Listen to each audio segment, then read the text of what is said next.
Well, the part of the FSU war chant song that goes, Florida State, Florida State, Florida State, woo, has now been replaced with Florida State, Florida State, Florida State. Ugh. And I can't tell you how bad this really pisses Carolina Jackpot off. What up, gangline? Carolina Jackpot time. Checking in. It is Saturday morning. It's a little bit past 7:30. And we've got a decent slate of games going on today. And I want to talk about one. It's going to happen at 7 o'clock tonight in Doak Campbell Stadium in Tallahassee. The Clemson Taters go south to take on the once mighty for a very short time, it seems like, after being mighty for a long time and then not, Florida State Seminoles and Coach Mike Norvell. I can't begin to tell you how disappointed I am in the product that Florida State's put on the field this year. You are supposed to be like one of the few bastions on that taffy-ass, pussy-ass, soft-ass Clemson schedule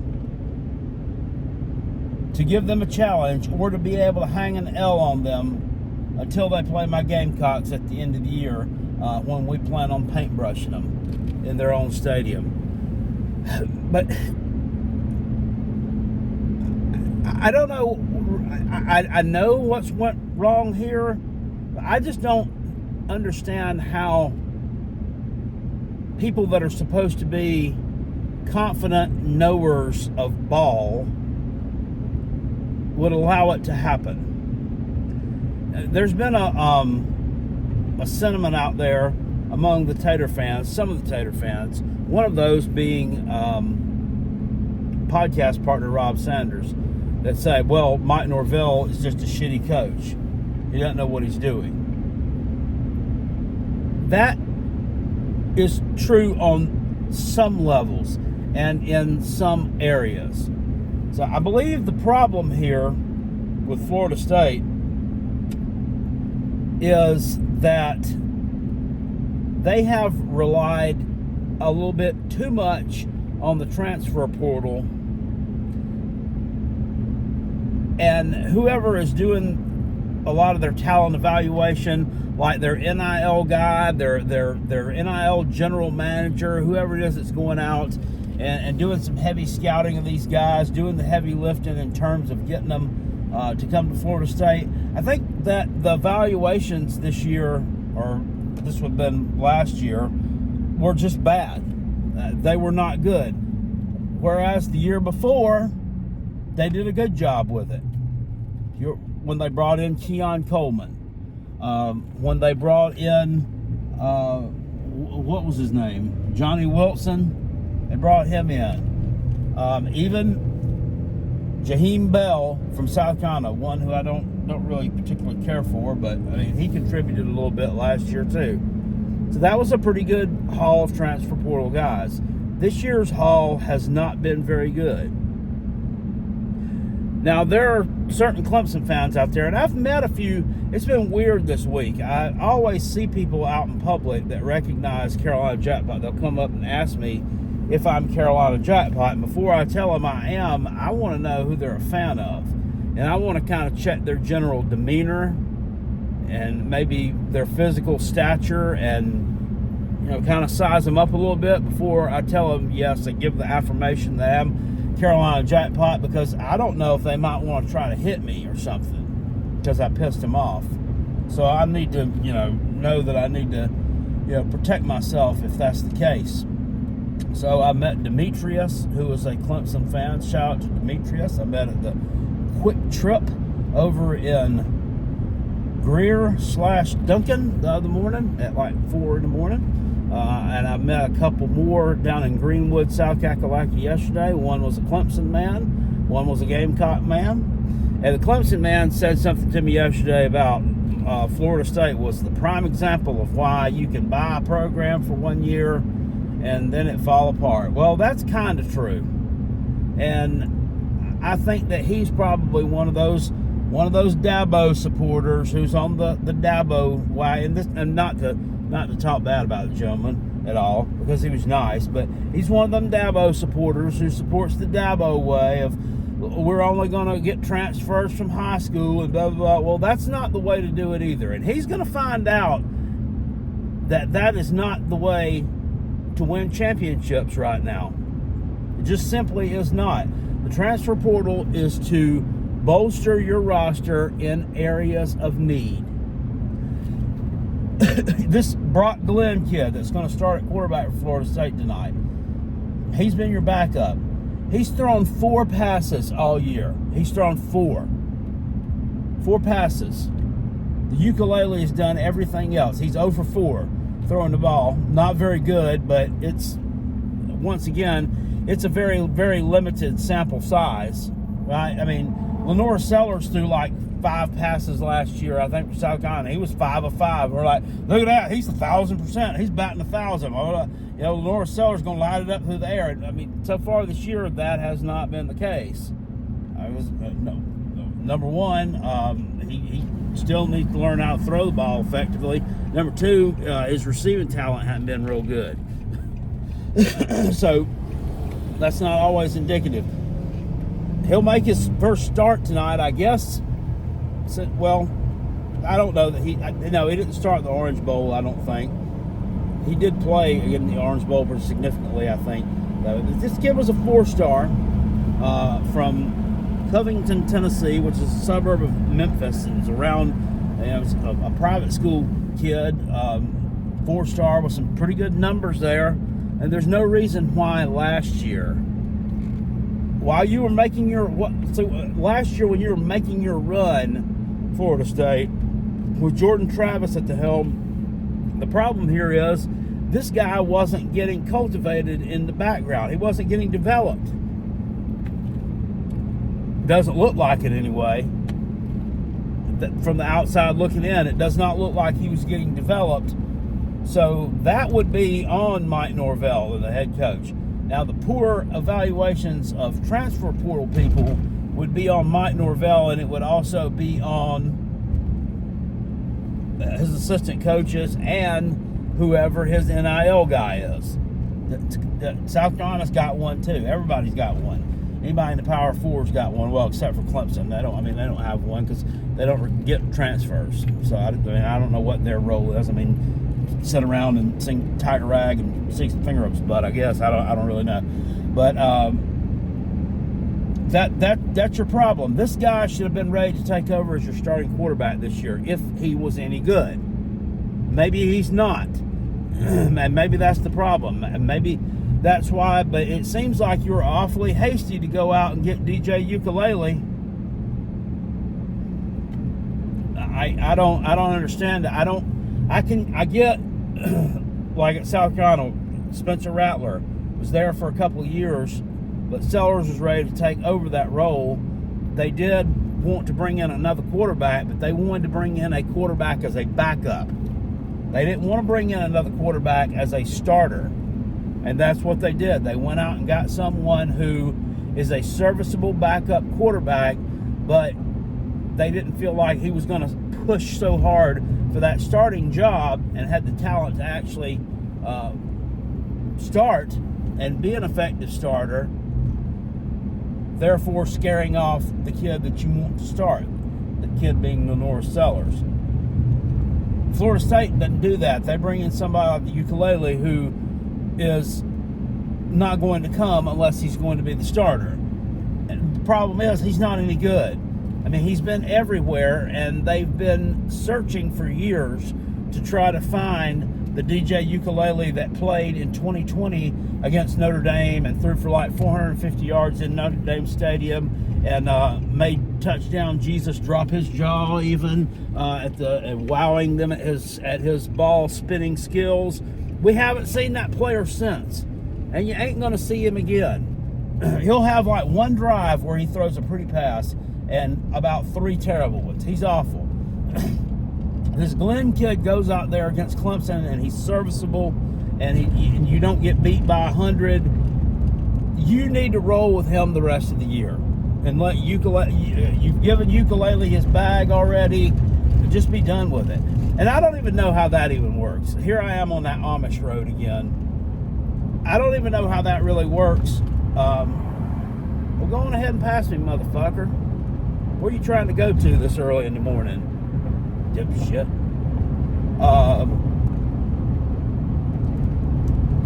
Hope you hit a pothole. Now I done lost my damn train of thought. The point is, the Tater Man who thinks that Dabo's way is nothing but the right way, and Florida State is proving our point right now because they're falling apart. No, they're not. They're not proving that Dabo's point and that Dabo's way is the right way just because they're falling apart. They're showing you how the transfer portal was used incorrectly and how talent evaluation was bad. That's basically what Florida State is showing you right now. It's still not showing you that Dabo's way is the right way. You got plenty of other programs out there who've supplemented their rosters with, damn it, good pieces out of the transfer portal. I'm the one that hit the pothole. And are doing just fine. And with Clemson, my thing is, you've looked really good these past few weeks, and you're talking, rematch with Georgia, talking ACC championship already, talking, making the playoffs, whatever. You haven't faced the defense yet, and you're not going to face the defense tonight. Florida State's defense is horrible, but Clemson's defense is also horrible. I didn't realize that Clemson's defense was ranked number 100 in the country. 100. Their rush defense is like ranked 104. Really? 104? Well, Peter Woods has been out. Peter Woods has been out. That's why. So, I thought you guys were too deep. Thought you was too deep. What happened to too deep? I guess we don't have that moniker anymore. I guess that's not a thing anymore. It's because we only accept transfers from high school. That's why we're not too deep anymore. And let me tell you something. There was another graphic put out yesterday on Twitter about South Carolina having one of the best defensive lines in the country. And, of course, they want to mock it and laugh about it. Hey, that's fine, guys. But the fact is, we're not the ones who are sitting here ranked number 104 in defense in the country. Our number is quite significantly better than that. Yeah, and I know South Carolina's scheduled to start the season against Akron and Old Dominion. Those aren't good teams. I understand that. And the other win over Kentucky, I know Kentucky's offense is not very good. But, hey, it's a Power 4 team. You talk about your high-powered offense or your defense and how good it is. Well, we've had a bunch of second, third stringers in there, and the second string, half of these games against these crappy teams. Okay, so that's telling us next year you're not going to be any good because these guys can't protect a decent lead. Is that what you're telling me? Oh, well, we played Georgia. That's what. Oh, okay. So your defense isn't good when it plays good teams. It's only good when it plays shit teams. Gotcha. Anyway, Florida State has really grinded my gears. They have fallen off the face of the earth. They're not going to win tonight. The line is only like 14.5, 15 points, and the Tater men are like, they're wondering why. Why is this line? And even me, kind of, to a certain degree, is wondering why this line is so short. I actually got the idea of making this video. I wasn't going to make this video. I didn't even think about it. But I saw our buddy Pigskin Peete, and I like Pigskin Peete. He put out a video yesterday about Florida State and the issues and the problems that they're having. And he doesn't understand why this line is so short either. He thinks Clemson's going to win by a ton. Well, tell you what, Pete, if you're so confident about it, buddy, go on ahead and alt that thing on up to about 20, 21 points. Get yourself a little bit more money. I don't know. Sometimes you can do that with some of these sites. I don't know. But I'm gonna link his video down in the description box below because he had a pretty good breakdown on it as well. He tells things a little bit more from a positive Clemson point of view than I do, however. I'm not going to give them an ounce of credit. And there's a reason why that line is so short. Maybe Las Vegas knows something we don't. Maybe they know something about Brock Glenn we don't. Maybe he's a little bit better than we don't. I don't know. I can tell you one thing. Clemson's rushing defense is horrible. And Florida State could take advantage of that. The fact of the matter is, though, they're not going to be able to because their rush game is horrible. Just terrible.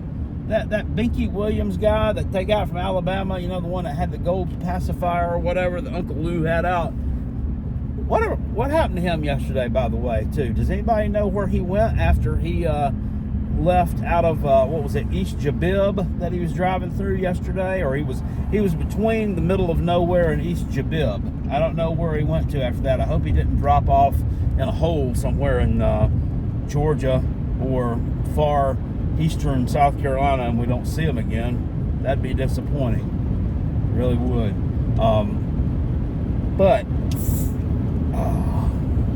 So I lost my train of thought again.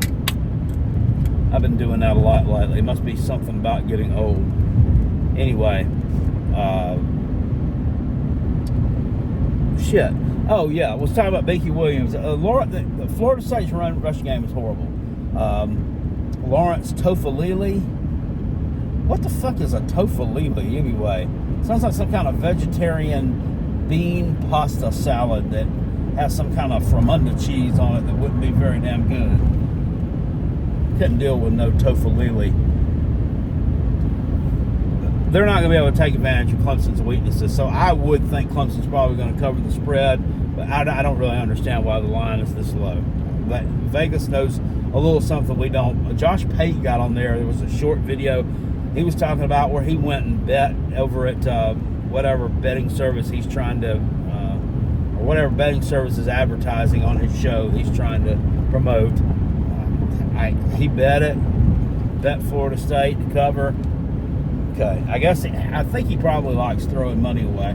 God knows he's got it to throw away. The damn Academy gift cards. By the way, I want to tell you something else.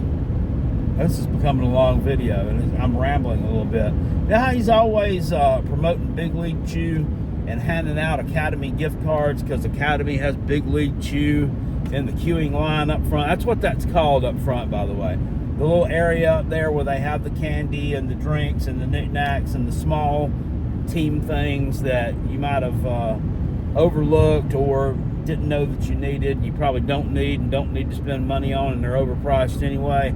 That's what those areas are called in those kind of stores, the queuing line. There's Big League Chew in the queuing line at Academy Sports and Outdoors. Got a little nugget for you. You can also get Big League Chew from the checkout at Dollar Tree. For only $1.25 at the $1.25 tree, you can get yourself one pack of Big League Chew. And it's not the little miniature Mighty Mouse tattoo from Fantasy Island size Big League Chew either. It's a real life-size pack of Big League Chew. So that beckons me the question, next year, with his chalice of supremacy, is Josh Pate going to start handing out Dollar Tree gift cards on his show instead of Academy gift cards?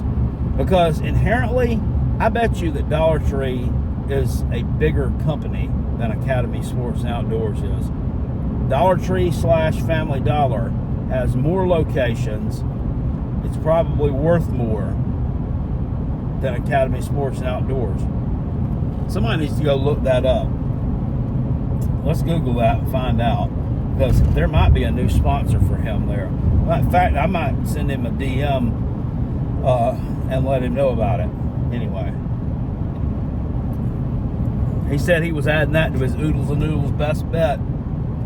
So he might be confident in it for something. We know that Oodles and Noodles best bet express has gone off the track some too. So Florida State's pissed me off. And the dum-dums that are saying Mike Norvell is a shitty coach, he doesn't know what he's doing, he's not any good, he can't coach.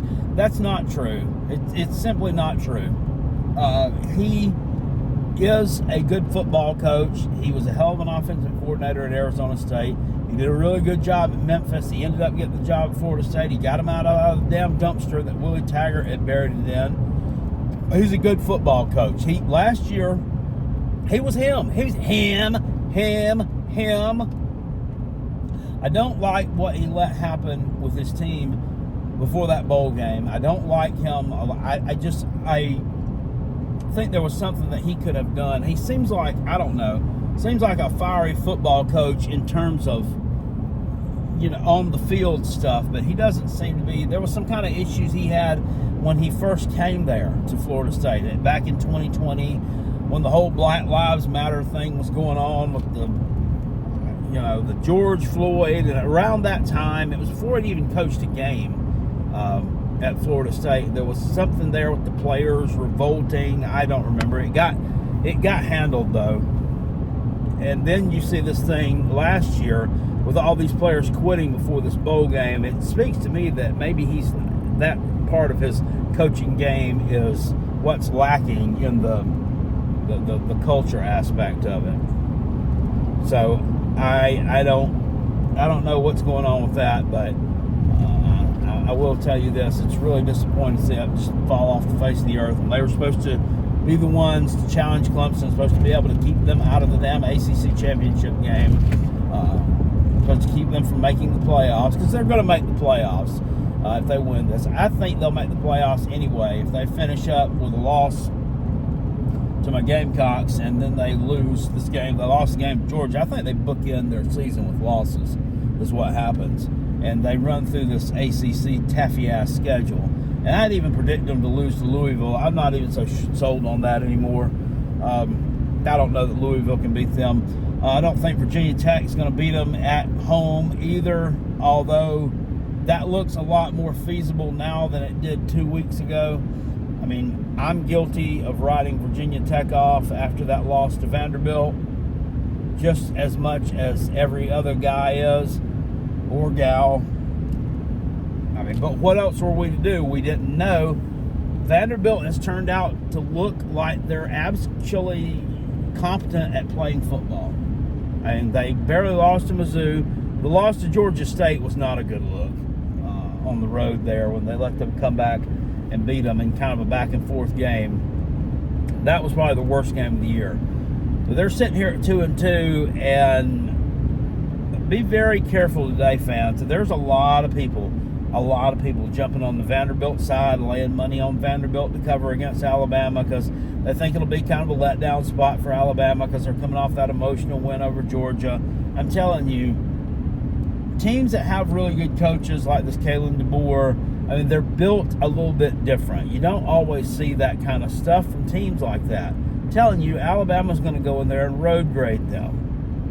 They'll win like 49-21 or 49-14, something like that. It's not going to be competitive. They're going to beat the shit out of them. So I wouldn't even bother with that 23-point spread. Alabama's going to cover it. They'll probably have it covered by halftime. Don't waste your money. I'm telling you right now, don't do it. But that being said, Clemson's not going to be challenged in the rest of the year of the ACC schedule. They're going to get fat, pad their stats against a bunch of crappy teams, and then in the year, my Gamecocks are going to smack them in the mouth, which is exactly what they need. But it's not going to happen tonight. Mike Norvell, Florida State, you got a lot of work to do. You got a lot of retooling to do. I would fire my talent evaluation guy.